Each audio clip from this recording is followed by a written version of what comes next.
Welcome back to my channel. അങ്ങനെ ആരും അറിയില്ലെന്ന് കരുതി ശേഖരൻ്റെ ആ ലോട്ടറി ടിക്കറ്റ് സ്വന്തമാക്കിയിട്ട് അതിൻ്റെ 1,00,000 രൂപ പൂഴ്ത്തി വെച്ചിരിക്കുകയാണല്ലോ നമ്മുടെ സുശീലയും അതേപോലെ തന്നെ മകളായ സോനയും കൂടി. പക്ഷേ സുശീലയ്ക്ക് ഭാഗ്യമില്ലാന്ന് തന്നെ കരുതണമല്ലോ. സുശീലയെ അമ്പലത്തിൽ പോയ സമയത്ത് 2 പേര്, അതായത് ആ ലോട്ടറി വിറ്റ ആളും അതിൻ്റെ ഏജൻ്റ് ഉണ്ടല്ലോ, അവർ 2 പേരും കൂടി ഈ ഒരു ശേഖരൻ്റെ വീട് അന്വേഷിച്ച് വന്നിരിക്കുകയാണ് കേട്ടോ. ശ്യാമും സത്യനും ആണെങ്കിലോ കടയിലേക്ക് പോകാൻ ഇറങ്ങിയപ്പോഴാണ് ഇവർ 2 പേരും കൂടെ വരുന്നത് കാണുന്നത്. പരിചയമില്ലാത്ത ആൾക്കാരെ കണ്ടതും ശ്യാമ് പോയി ചോദിക്കുകയാണ്, ആരാ, മുമ്പ് കണ്ടിട്ടില്ലല്ലോ, ഇത് ശേഖരൻ എന്ന് പറയുന്ന ആളുടെ വീടല്ലേ എന്ന് ചോദിക്കാം കേട്ടോ. അതെ, നിങ്ങളാരാ, ഇതിനു മുന്നേ ഇവിടെയൊന്നും കണ്ടിട്ടില്ലല്ലോ. ഞങ്ങളെ ലോട്ടറി കച്ചവടം നടത്തുന്നവരാ, ശേഖരന് ഞങ്ങൾ ലോട്ടറി വിൽക്കാൻ കൊടുത്തിരുന്നു. ഓ, അപ്പോൾ അതിൻ്റെ പൈസ തരാനുണ്ടാവുമല്ലേ എന്ന് ചോദിക്കുകയാണ് കേട്ടോ സത്യൻ. അതെ, പൈസ തരാനുണ്ട്. അപ്പം നിങ്ങളെ പറ്റിച്ചതാണോ എന്നുള്ള തരത്തിൽ ചോദിച്ചപ്പോൾ, കുറച്ച് നാളത്തെ പരിചയമുള്ളെങ്കിലും ശേഖരൻ ആൾ മാന്യനായിട്ടാണ് ഞങ്ങൾക്ക് തോന്നിയത്. പിന്നെ ഇവിടെ അന്വേഷിച്ചപ്പോൾ, അല്ല നിങ്ങൾക്ക് എങ്ങനെ മനസ്സിലായി ഇത് ശേഖരൻ്റെ വീടാണെന്ന്? ഞങ്ങൾക്ക് അറിയില്ലായിരുന്നു. പിന്നെ പത്രത്തിലൊരു വാർത്ത കണ്ടിരുന്നല്ലോ, ഒരു ആക്സിഡൻറ്റിൻ്റെ, അതിനെക്കുറിച്ച് അന്വേഷിച്ചു. അങ്ങനെ പോലീസ് സ്റ്റേഷനിൽ അന്വേഷിച്ചപ്പോഴാണ് ഇവിടെയാണ് ഇപ്പോൾ താമസം എന്ന് പറഞ്ഞത്. അങ്ങനെയാണ് ഞങ്ങൾ ഇവിടെ എത്തിയതെന്നൊക്കെ അവർ പറയാൻ കേട്ടോ. നിങ്ങൾ വരൂ എന്ന് പറയാൻ കേട്ടോ. അപ്പോഴേക്കും ശേഖരൻ വന്നു കേട്ടോ. ശേഖരൻ വന്നതും, സാറേ പറ്റിച്ചു എന്ന് തോന്നല്ലേ കേട്ടോ, ആക്സിഡൻ്റ് ആയിപ്പോയി, അതുകൊണ്ടാണ് വൈകിപ്പോയത്, പൈസ തരാമെന്നൊക്കെ പറയാൻ കേട്ടോ. ഞങ്ങൾക്കും അത് മനസ്സിലായി, അല്ലാതെ ശേഖരൻ പറ്റിക്കത്തൊന്നും ഇല്ലെന്നും ആളെ കുറച്ച് കാലത്തെ പരിചയമുള്ളെങ്കിലും ആൾ മാന്യനാണെന്നും ഞാനിപ്പോൾ ഇവരോട് പറഞ്ഞതേ ഉള്ളൂ എന്ന് അയാൾ പറയാണ് കേട്ടോ.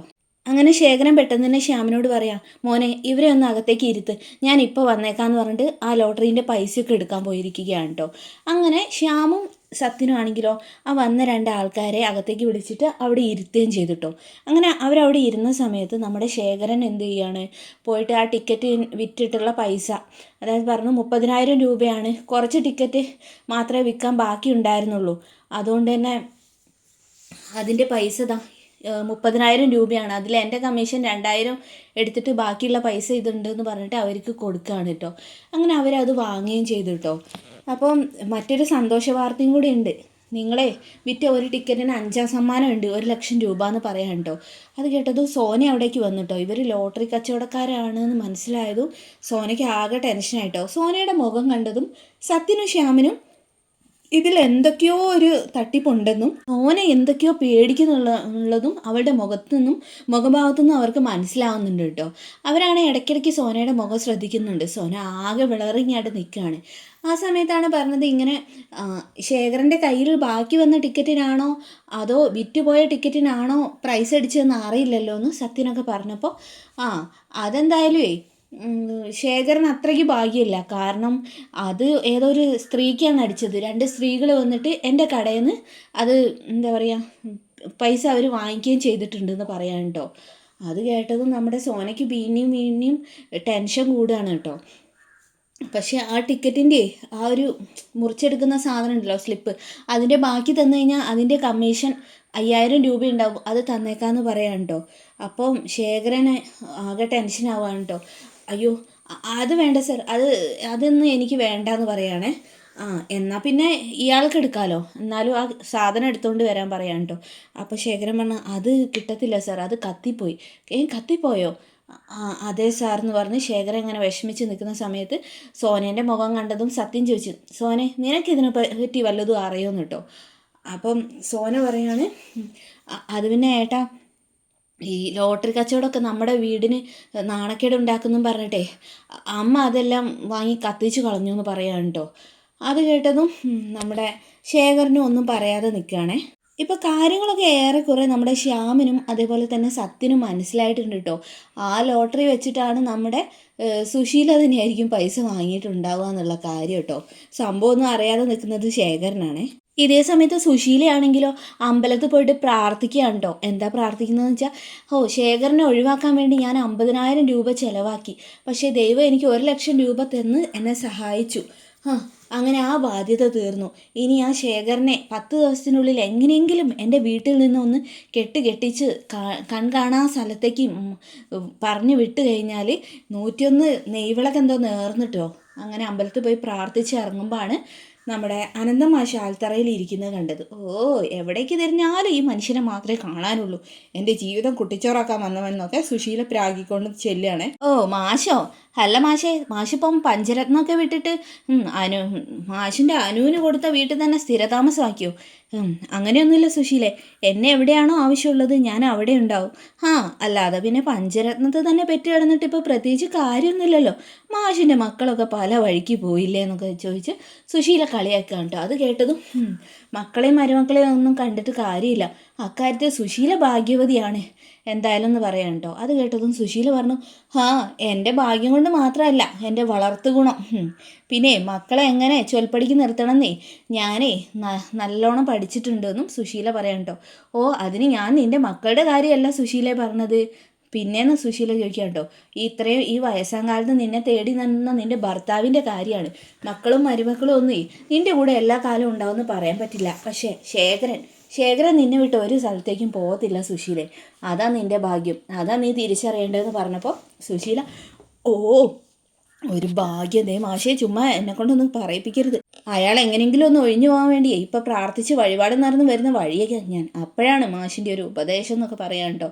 എൻ്റെ പൊന്നെ മാഷെ, എങ്ങനെയെങ്കിലും മാഷ് അയാളെ ഒന്ന് എൻ്റെ വീട്ടിൽ നിന്ന് വിളിച്ചു കൊണ്ടുപോകാം. ശേഖരൻ വരാൻ തയ്യാറാണെങ്കിൽ ഞാൻ വിളിച്ചു കൊണ്ടുപോകാം, പക്ഷേ ശേഖരൻ നിന്നെയും മക്കളെയും വിട്ട് വരത്തില്ല സുശീല എന്ന് പറയാൻ കേട്ടോ. അങ്ങനെ എന്നെ എങ്ങനെ വരാനാ, വീട്ടിൽ സുഖജീവിതമല്ലേ, പുറത്ത് മാഷിൻ്റെ സപ്പോർട്ടും ഉള്ളിൽ മാഷിൻ്റെ മോളുടെ വക തൽക്കാരം ഉണ്ടല്ലോ, പിന്നെ എങ്ങനെ അയാൾക്ക് പോകാൻ തോന്നുക? പക്ഷേ ഞാൻ പ്രാർത്ഥിക്കുന്ന ദൈവങ്ങൾ സത്യമാണെങ്കിലേ അയാളെ 10 ദിവസത്തിനുള്ളിൽ എൻ്റെ വീട്ടിൽ നിന്ന് എങ്ങനെയെങ്കിലും ഒഴിവാക്കി തരും എന്നൊക്കെ പറയാണ്. അത് കേട്ടത് അനന്തമാഷ് പറഞ്ഞു, ദൈവം എന്ന് പറയുന്നത് എല്ലാവർക്കും കൂടി ഉള്ളതാണ് സുശീലെ, അല്ലാതെ നിൻ്റെ ഒരാളുടെ പ്രാർത്ഥന മാത്രം കേൾക്കാതിരിക്കുന്ന ആളല്ലല്ലോ ദൈവം. അങ്ങനെ അനന്തമാഷിനോട് ദേഷ്യം പിടിച്ച് സുശീല അവിടെ നിന്ന് പുറപ്പെട്ട് പോരുകയാണ് കേട്ടോ.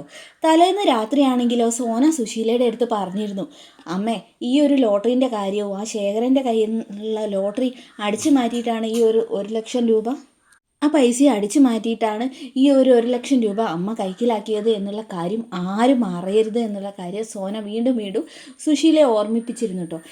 നീ അതൊന്നും ഓർത്ത് പേടിക്കേണ്ട, ഒരു കാരണവശാലും ഇതാരും അറിയത്തില്ല എന്ന് സുശീല പറയുകയും ചെയ്തിരുന്നു കേട്ടോ. സോനയ്ക്ക് നല്ല ടെൻഷനുണ്ട്, കാരണം സോനയുടെ മോൾക്കൊരു മാലയും വാങ്ങിക്കൊടുത്തിട്ടുണ്ടല്ലോ. ഇപ്പോൾ അമ്മയുടെ അതേ പാത പിന്തുടർന്ന് ഇത് മറ്റുള്ളവരുടെ പൈസയൊക്കെ അടിച്ചു മാറ്റിയെന്ന് ശ്യാമും മറ്റുള്ളവരും അറിഞ്ഞു കഴിഞ്ഞാൽ സോനയുടെ എല്ലാ നിലയും വിലയും അവിടെ പോകുമല്ലോ. അങ്ങനെയൊക്കെ ഒരു സംസാരം തലേന്ന് രാത്രി നടന്നിരുന്നു കേട്ടോ. അതേപോലെ തന്നെ ഇന്ദ്രനാണെങ്കിലും കിടക്കാൻ നേരത്ത് അനുപമയോട് ഇങ്ങനെ ഓരോന്ന് പറയുന്നുണ്ടായിരുന്നു കേട്ടോ. ഇന്ദ്രൻ്റെ മുഖത്ത് ടെൻഷൻ കണ്ട് അനുപമ ചോദിക്കുന്നുണ്ട്, എന്താ ഇന്ദ്രട്ട് ആലോചിച്ചിരിക്കുന്നത്? സോനയും അമ്മയുടെ അതേ പാതയിലൂടെ തന്നെയാണോ സഞ്ചരിക്കുന്നതെന്ന് എനിക്ക് നല്ല സംശയമുണ്ട്.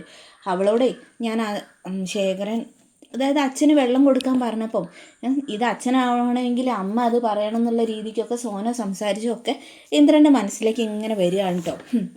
അപ്പോൾ സോന അമ്മയുടെ അതേ പകർപ്പാവുന്നുണ്ടോയെന്ന് തനിക്ക് പേടിയാവുന്നു എന്ന് ഇന്ദ്രൻ പറഞ്ഞതോ, ഇന്ദ്രേട്ടന് അങ്ങനെ സംശയമേ ഉള്ളൂ, എന്നാൽ ഉറപ്പിച്ചോ സോനെ അല്ലെങ്കിൽ അമ്മയുടെ ഭാഗം തന്നെയാണ്. പിന്നെ വല്ലപ്പോഴും അമ്മ ശ്യാമിനെ വിമർശിക്കുമ്പോൾ മാത്രം അമ്മയ്ക്കെതിരെ അവൾ എന്തെങ്കിലും പറയുന്നേ ഉള്ളൂ, അല്ലാത്തപ്പോൾ ഒക്കെ അവൾ തനി അമ്മ തന്നെയാണ്. അക്കാര്യത്തിൽ ഇന്ദ്രേട്ടന് ഒരു സംശയം വേണ്ട, അവളെ താനി അമ്മമോൾ തന്നെയാണെന്ന് പറയണ്ടോ. പക്ഷെ അവൾ ഇങ്ങനെ തുടർന്നാൽ അമ്മയുടെ അതേ സ്വഭാവം അവൾക്ക് ഉണ്ടായിക്കഴിഞ്ഞാലേ അത് ശ്യാം അംഗീകരിക്കുന്നത് നിനക്ക് തോന്നുന്നുണ്ടോ? അവരുടെ കുടുംബജീവിതം മുന്നോട്ട് പോകുന്നത് നിനക്ക് തോന്നുന്നുണ്ടോ എന്ന് ചോദിക്കാണ്ടോ. അതിനിപ്പോൾ നമ്മൾ എന്ത് ചെയ്യാനാ ഇന്ദ്രേട്ടാന്ന് അതിന് ചോദിക്കുന്നുണ്ട് കേട്ടോ. അവളെ എങ്ങനെയെങ്കിലും അമ്മേൻ്റെ പിടിയിൽ നിന്ന് രക്ഷിക്കണം. അമ്മ അവളെ കൂട്ടുപിടിക്കാൻ വേണ്ടിയിട്ടേ എന്തും ചെയ്യും, അതുകൊണ്ട് തന്നെ അവൾ അമ്മയുടെ വഴിയിൽ വീഴുകയും ചെയ്യും എന്നൊക്കെ പറയാം കേട്ടോ. അത് കേട്ടതും അനുഭവം പറഞ്ഞു, നമുക്ക് നോക്കാമെന്ന് ഒക്കെ പറയാം കേട്ടോ. ഇന്ദ്രനാണ് എന്നിട്ടും ഒരു സമാധാനം ഇല്ല. എന്തായാലും ഇന്ദ്രൻ അത് തിരിച്ചറിഞ്ഞിട്ടുണ്ട്, തൻ്റെ കുഞ്ഞു പെങ്ങൾ സോനയ്ക്ക് സുശീലാമ്മയുടെ അതേ സ്വഭാവമാണെന്ന്. ഉടനെ തന്നെ അനുപമ പറയുകയും ചെയ്തു, എൻ്റെ പൊന്നു ഇന്ദ്രേട്ടാ, അമ്മയായിട്ട് ഒരു രക്തബന്ധം ഇല്ലാത്ത ഇന്ദ്രേട്ടന് പോലും അമ്മേനെ പേടിയാണ്. അമ്മ പറയുന്ന കാര്യങ്ങളൊക്കെ ഇന്ദ്രേട്ടൻ കേൾക്കുന്നില്ലേ? അപ്പം പിന്നെ അമ്മയുടെ സ്വന്തം മക്കൾ അമ്മേനെ പേടിക്കുകയും അനുസരിക്കുകയും ചെയ്യുന്നതിൽ എന്താ അത്ഭുതമുള്ളതെന്ന് ചോദിക്കാം കേട്ടോ. അത് കേട്ടതും ഇന്ദ്രൻ പറഞ്ഞു, ശരിയാ, ഞാൻ അമ്മയെ പേടിച്ചിട്ടുണ്ട്, പക്ഷെ ഞാൻ ഒരിക്കലും അമ്മയെ അനുകരിച്ചിട്ടില്ല, അത് നിനക്കറിയില്ല അനു. അങ്ങനെ ആയിരുന്നെങ്കിൽ നീ ഇപ്പോൾ ഇവിടെ ഇരിക്കുമായിരുന്നോ എന്ന് ചോദിക്കാം കേട്ടോ. അത് കേട്ടത് അനുപമ പറഞ്ഞു, ആ അത് ശരിയാ, എന്തായാലും ഇന്ദ്രേട്ടൻ അമ്മയുടെ രക്തഗുണം കിട്ടിയിട്ടില്ല, പക്ഷേ വളർത്തുഗുണം കിട്ടിയിട്ടുണ്ട്. അതും കൂടെ പോയാ ഇന്ദ്രേട്ടൻ പത്രമാറ്റി തങ്കാന്ന് പറയാം കേട്ടോ. അങ്ങനെ ഇന്ദ്രനാണെങ്കിലോ സോനയുടെ കാര്യം ഓർത്ത് ടെൻഷൻ അടിച്ചിരിക്കുകയാണ്. കാരണം സുശീലയുടെ തനി പകർപ്പായിട്ടാണ് സോന മാറുന്നത്. അല്ലെങ്കിൽ ഒരു രണ്ടാം പാർട്ട് തന്നെയാണ് സുശീലയ്ക്കുള്ളത്. അതാണ് സോന എന്നുള്ളത് നമ്മുടെ ഇന്ദ്രൻ അവിടെ തിരിച്ചറിയുന്നുണ്ട് കേട്ടോ. ഇങ്ങനെയൊക്കെ സംഭവങ്ങൾ തലേന്ന് രാത്രി നടന്നിട്ടുണ്ട്. അതിന് ശേഷമാണ് ഇപ്പോൾ ഈ ലോട്ടറിക്കാർ സുശീലയുടെ വീട്ടിലേക്ക് വന്ന് ശേഖരനെ അന്വേഷിച്ചിരിക്കുന്നത് കേട്ടോ. അങ്ങനെ എന്തായാലും ആ ഒരു ലോട്ടറീൻ്റെ ഇത് സുശീല കത്തിച്ചു എന്ന് സോന പറഞ്ഞല്ലോ. അപ്പം പിന്നെ എന്നാൽ ശരിയെന്നും പറഞ്ഞിട്ട് ക്യാഷിന് വല്ല ആവശ്യമുണ്ടോ ശേഖര എന്നൊക്കെ ചോദിച്ചിട്ട് ആ ലോട്ടറീൻ്റെ അയാൾ പോവാണ്ടോ. ഇല്ല, എന്തെങ്കിലും ആവശ്യം ഉണ്ടെങ്കിൽ ഞാൻ വരാമെന്ന് പറഞ്ഞിട്ട് ശേഖരനും അയാളെ പറഞ്ഞു വിടുകയാണ്. അങ്ങനെ അവർ മുറ്റത്തേക്ക് ഇറങ്ങിയ സമയത്ത് നമ്മുടെ സുശീല അമ്പലത്തിലൊക്കെ തൊഴുത് പ്രാർത്ഥിച്ച് ഗേറ്റ് കടന്നിങ്ങനെ വരികയാണ്. ഇവരെ കണ്ടപ്പോഴേ സുശീലയ്ക്ക് മനസ്സിലായി പണി പാളിയെന്ന്. അങ്ങനെ സുശീല വലിയ കുലുക്കമൊന്നുമില്ലാതെ കയറി വരികയാണ് കേട്ടോ. അപ്പോൾ 2 സ്ത്രീകളായിരുന്നു വന്ന് ലോട്ടറി മാറിയെന്ന് പറഞ്ഞിരുന്നല്ലോ. അപ്പോൾ സുശീല അടുത്തെത്തിയതും ഇയാൾ ചോദിക്കുകയാണ്, അല്ല നിങ്ങളല്ലേ കടയിൽ വന്ന് ലോട്ടറി മാറ്റിയത്? ലോട്ടറിയോ കടയോ? ഏത് കട, ഏത് ലോട്ടറി? നിങ്ങളുടെ പേര് സുശീല എന്നല്ലേ? നിങ്ങളല്ലേ? നിങ്ങളുടെ കൂടെ മറ്റൊരു പെണ്ണും ഉണ്ടായിരുന്നല്ലോ, അവളുടെ പേരെന്തായിരുന്നു? അപ്പോഴേക്കും നമ്മുടെ സുശീല അങ്ങോട്ടും ഇങ്ങോട്ടും തിരിഞ്ഞ് കളിക്കുക. അപ്പോഴത്തേക്ക് സത്യം എന്ന് പറഞ്ഞു, അവളുടെ പേരേ ഹർഷ എന്നായിരിക്കും എന്ന് പറയാം കേട്ടോ. അത് തന്നെ എന്നാ ലോട്ടറിക്കാരനും പറഞ്ഞു കേട്ടോ. അതിലെല്ലാ കള്ളിയും അവിടെ വെളിച്ചത്താവുക കേട്ടോ. അല്ല, ലോട്ടറി അടിച്ചത് മറ്റുള്ളവരറിയാതെ മറച്ചു വെക്കുന്നത് കുഴപ്പമില്ല, പക്ഷേ അറ്റ്ലീസ്റ്റ് ആ ലോട്ടറി വാങ്ങിയ ആരുടെ അടുത്തു നിന്നാണോ വാങ്ങിയത് അയാളോടെങ്കിലും പറയുന്നതല്ലേ ശരി എന്നൊക്കെ പറയട്ടെ. അതൊക്കെ എൻ്റെ ഇഷ്ടം എന്ന് പറഞ്ഞിട്ട് സുശീല ദേഷ്യം പിടിക്കാട്ടോ.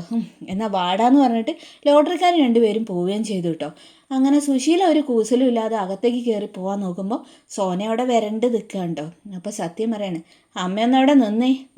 എന്താടാ ഇപ്പം നിങ്ങൾക്ക് എല്ലാവർക്കും കാര്യം മനസ്സിലായിട്ടുണ്ടാവുമല്ലോ, ഇനിയിപ്പോൾ ഇതിൽ കൂടുതൽ എന്ത് വിസ്തരിക്കാനാ? അയാളെല്ലാം വാ വിളിച്ച് പറഞ്ഞു കാണുമല്ലോ എന്ന് ചോദിച്ചിട്ട് സുശീല വീണ്ടും പോകാൻ നിൽക്കുക കേട്ടോ.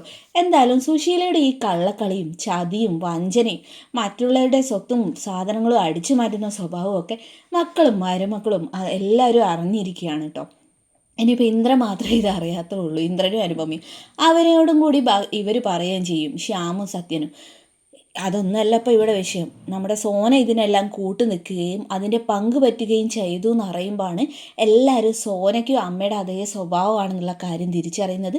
എന്തായാലും ശ്യാമിൻ്റെ കയ്യിൽ നിന്ന് 2 പെട സോനയ്ക്ക് കിട്ടുന്നുള്ള കാര്യം ഉറപ്പാണ്. വീണ്ടും അടുത്ത കിടലം വീഡിയോയിൽ കാണാം. അതുവരേക്കും thanks for watching my channel.